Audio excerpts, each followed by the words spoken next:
When I was in my 20s, I really suffered from imposter syndrome, and it probably took me a good 10 years to overcome it. But ironically, I'm in a new role now with more going on, and here I am again suffering with imposter syndrome.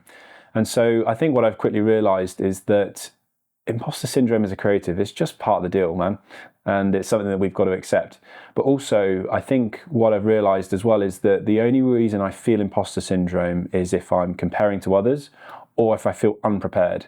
And so the best thing that you can do if you're suffering with it is just to double down, do your research, learn as much as you can about the industry that you're in, and maybe just give yourself a break, because this idea of perfectionism, it's just, you'll never be perfect. No one will ever be perfect. And this idea that one day you'll be able to look back and think, I'm exactly where I hoped I would be, it's never going to happen. And that's a harsh reality, but it is true. And I think what's important to note as well is that, let's say you're 20 years old and you're picturing who you want to be when you're 30.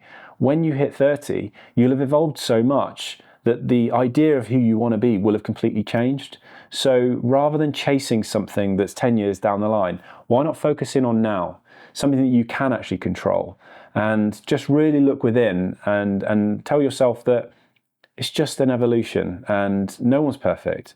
No one will ever be perfect. And even those at the top of their game, the Spielbergs, they're still probably suffering from a sense of imposter syndrome because they always want to be better. So I think if you can just accept that imposter syndrome, it's just part of the deal, and just see it as background noise, but know that what it means is that you truly care. You really, really want to be the best version of yourself. But maybe it's time to look at yourself and just think, I'm actually okay with who I am right now.